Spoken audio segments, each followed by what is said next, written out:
How's it going, everyone? So I picked up a new pistol today. Woke up nice and early this morning, went ahead and went down to my local gun shop and picked up this Apollo 11. This is a gun by Live Free Armory. I'm not familiar with them, to be honest. This is the first time I've actually heard of them. And apparently they're a true American manufacturing company and they guarantee reliability with this gun. I do have the Prodigy, which I have yet to shoot since getting it back. I do have an upcoming video on that. So it is at the shop with the gunsmith. It's just going to install a couple of small things for me. Hopefully get it pretty much running the way I want. But for now, I did pick up this Live Free Armory. Haven't had a chance to really play with it since I got back from the store a few minutes ago. I should have checked everything while I was at the shop, but we'll just assume it all goes to plan. So to start with, it does come with a decent sized little range bag, which is better than what came with the Prodigy. That one came with more of a small little carrying case, and that was it, just that, the gun and the magazine. This looks like it has just Velcro for a patch, so this is removable, so just go ahead and put your own if you'd like. I actually thought this was an emblem sewn onto the bag, so it's good to see that you don't have to stick with that. Let's see. Alright, so it looks like it just has a few compartments for putting a few items in there. I do like that it's sturdy. It's not that nasty, thick material, but it's also not that real thin, flimsy stuff either.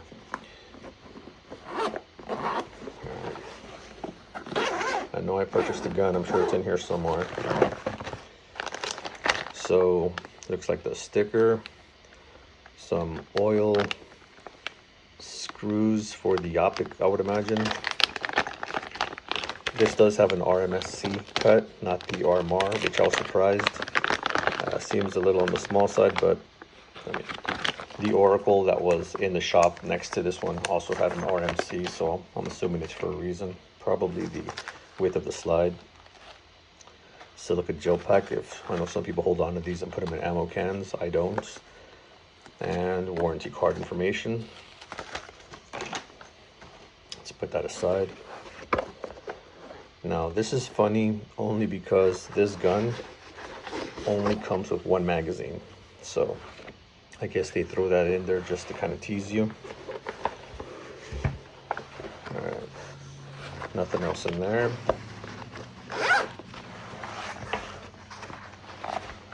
Yeah, nothing else in there either. Didn't expect it to, but double check, you never know. Sometimes they'll throw in like extra things like patches and extra stickers. So this is the gun. It's really smooth. Feels extremely light. This would be like if the M&P EZ made a 2011 style gun. Now there are a few things I like about it. The reason I purchased this over some of the other ones that they had there, one of the bigger factors was price. I'm not gonna lie, for just under $1,000, I think it's a good value, provided it runs. Again, I haven't shot it yet. Haven't even loaded up a magazine on it yet. But provided it runs, I think it's a good value for what it is compared to the other similar models. I like the trigger shoe that it has on it. I will say it does have a little bit of slop. Not quite as much as a Prodigy, but it's still up, down, left, right. It's got some wiggle room. Typically I want that to feel just secure, tight.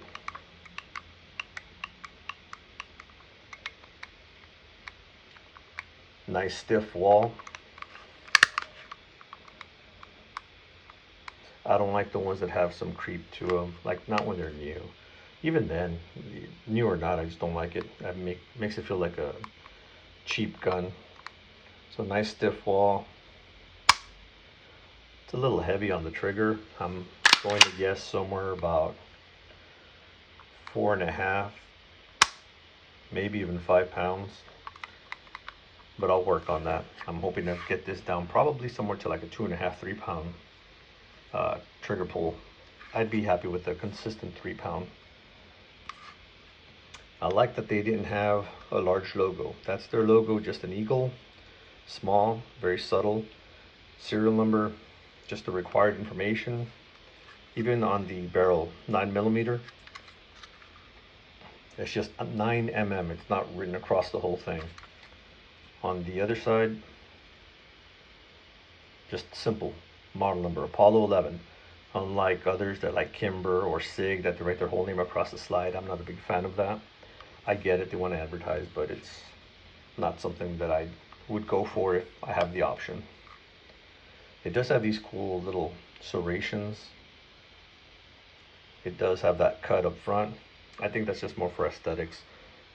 Lightning, whatever, maybe, but that's pretty small if you're going to be trying to lighten this. It does have this little cutout. I think it just gives it a better overall look, and it does give it a good feel when you grab it, because none of this is sharp, and because it's kind of rounded, it just makes it easier to hold on to. It's not like all squarish like a Glock.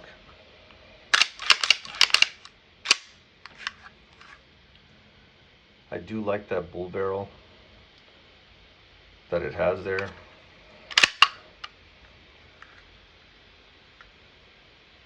Nice, thick, solid guide rod as well.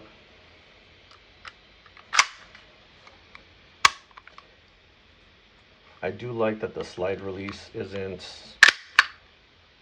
overly large or extended out like some of them tend to do.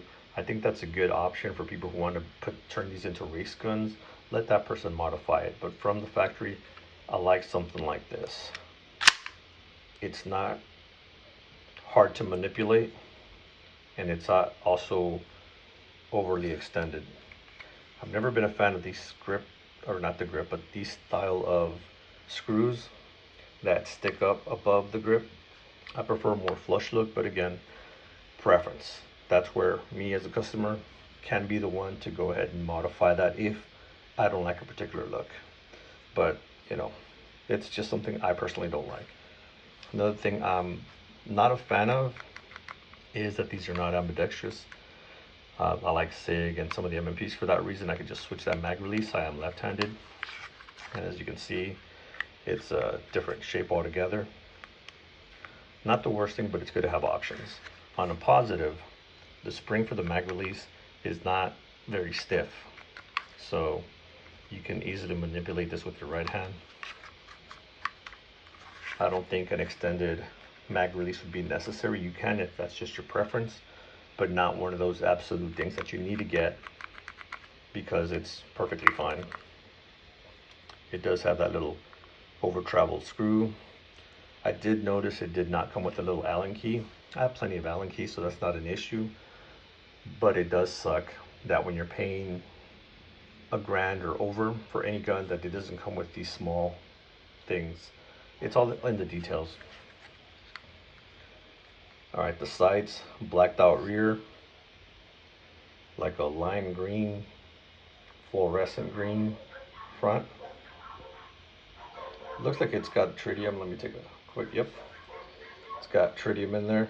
I thought originally it was just like a white coating, but it's tritium. Front sight there. Yeah, I know it doesn't quite want to focus because that green really is bright and is giving the camera a hard time focusing on it. If I can, I'll insert a picture in there. Probably do better than video. One thing I do like about the ambidextrous controls is that they're the same width on both sides, and they actually work. These are actual what I consider ambidextrous controls. Other manufacturers do put them on, but the one on the right for the left-handed shooter, they're typically short. They're usually thin. The one on the for the right-handed shooter is like the one that's oversized, and you can manipulate typically with the right hand, and the left hand is usually extremely stiff or short or just so flush that it's you really have to like scrape your finger against it. This works perfectly fine. That's not the case with this. That's the fit and finish right there. Nice and clean here. Maybe not so much there. Not the worst thing.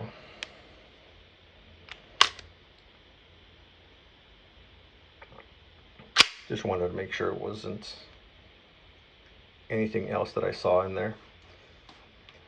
So it does have the plate for the optic. I like this one over the Oracle because this one just has the plates that you can remove. The other one has the Prodigy style, I think, where you remove the entire plate and you lose your rear sight like this one. Now on the Oracle, I don't know if, like the Prodigy, when you get the one that has the plate, you get your rear sights back on the other plate so that you can still co-witness. I'm not sure. I'm not familiar with them either. Again, I'm new to both of those brands, including this one. So we'll see. On this one, I am surprised that it was with the RMSC footprint, not the RMR. I mean, I can only assume it's because of the width of the slide that they went with that, having it kind of curved versus just a larger, wider base here where you can mount something a little bit larger. But I'm sure it'll work fine. I'll probably just pick up a Holosun. I like the idea of getting the RMR Mini, but not for the price. It's a smaller optic, I get it, but it should be at least $150 under the standard RMR, or at the very least $100. So we'll probably be going with the Holosun for this.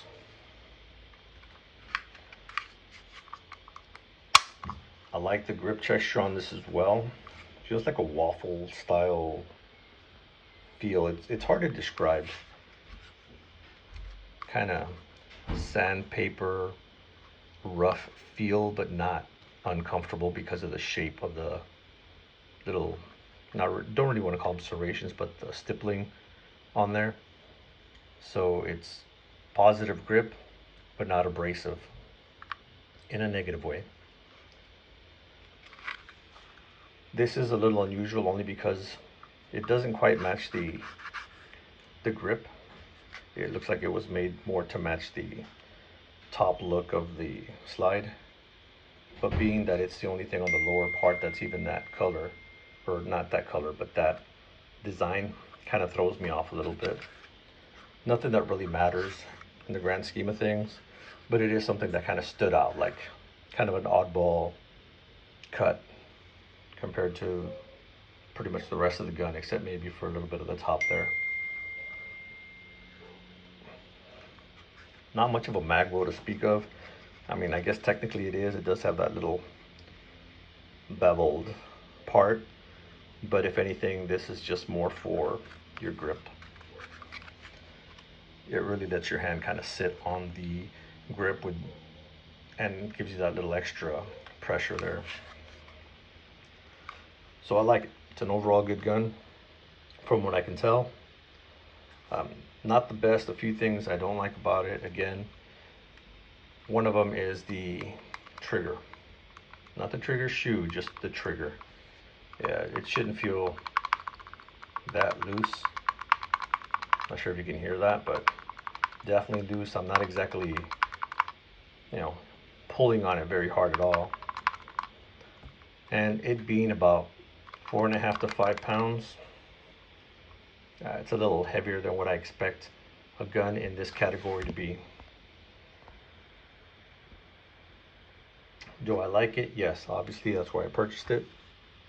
Hopefully it works out, shoots as good as I think it looks. I know when it comes to the look of guns, it's all about everybody's preference. I do wish it came with at least 2 to 3 magazines. I would have liked to have seen options for it, if not included, at the very least available, but it does have some nice features to it. It is a 2011. You do get pretty much everything that you need. Double stack 9mm. You get the ambidextrous safety. You get a skeletonized trigger shoe, hammer, which I think is for the most part standard on most of these style guns. It does have the bull barrel, and of course you saw the stainless steel guide rod. And a little bit of a cut in the serrations. I like the serrations because they're smooth, but still provide a good amount of grip. They're not just slick. Slick is different from smooth. Smooth just doesn't hurt your fingers, cut you up when you're grabbing, pinching, and pulling. And slick is just a little bit nicer. It's not slippery by any means, even if you're have sweat or something on your hands, I don't feel that would be an issue because they really do kind of lock in once you start pulling back on them, because they do have that forward slants. So that really helps. I like these a little bit more than the ones that just have vertical serrations. I think these just do a little bit more to kind of pull against you so you can rack that slide back a little bit quicker, a little bit easier. Since this is a range gun, obviously I want to be able to have fun with it. I would have liked to have had the ambidextrous mag release, but I get that they cater to the majority, which in this case would be right-handed people. Little dovetail. Now, on the safety, not having shot it, I could only imagine it's going to be fine, but this does feel a little on the stiff side.